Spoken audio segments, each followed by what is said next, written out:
None of us wake up and say, today is the day I destroy my life. What we do is we kind of check out because it feels overwhelming, or we check out because we're afraid, or we check out because we start listening to self-doubt, and then we make these teeny tiny decisions all day long.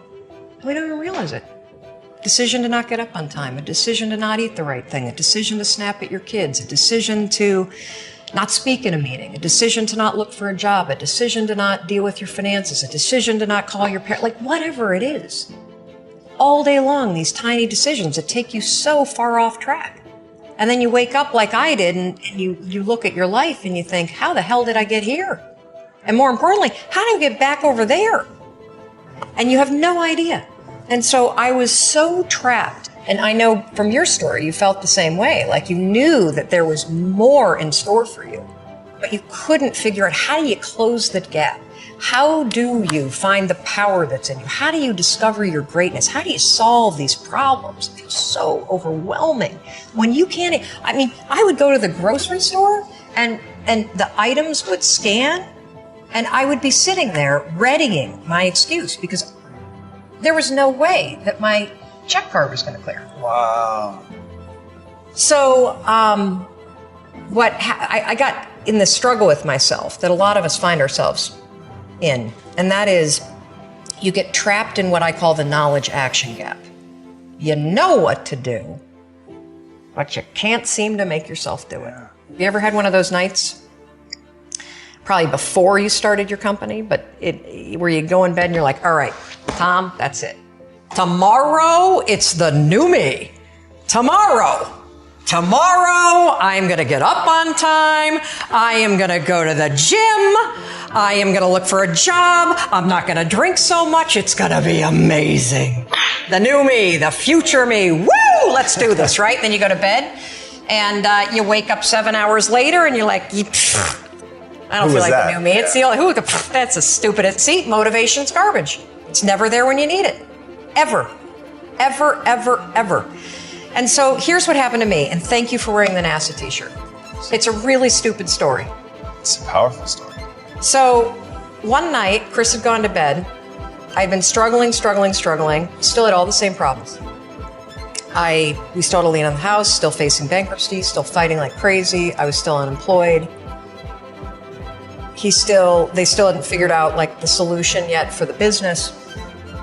And I was about to turn off the TV, and there on the TV, there was this rocket launching, and I thought, oh my gosh, is it. I am gonna launch myself out of bed like a rocket ship, like NASA, right here, had launched me out of that bed. And I'm gonna move so fast that I don't think. I'm gonna beat my brain. Now, here's a really interesting point. I talk a lot about your instincts and inner wisdom. And we can get into this a little bit later, but a lot of us talk about the fact that you have a gut feeling. But what all this research that I've done for the book and all the speaking that I do, what I've discovered that's fascinating is actually when you set goals, when you have an intention on something that you want to change about your life, your brain helps you. What it does is it opens up a checklist. And then your brain goes to work trying to remind you of that intention that you set. And it's really important to develop the skill, and I say that word purposefully, the skill of knowing how to hear that inner wisdom and that intention kicking in and leaning into it quickly. So for me, my brain saying, that's it, right there, move as fast as a rocket, Mel. I wanted to change my life. And I think most people that are miserable or that are really like dying to be great and dying to have more, we want to change. We want to live a better life. We want to create more for our families. We want to be happier. The desire is there. Again, it's about how do you go from knowledge to action. So the first thing in this story that's important is realizing that the answer was in me.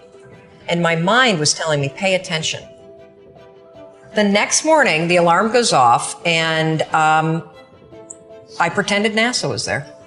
It's the stupidest story. I literally went 5, 4, 3, 2, 1. I counted out loud, and then I stood up. And I'll never forget standing there in my bedroom. It was dark. It was cold. It was winter in Boston.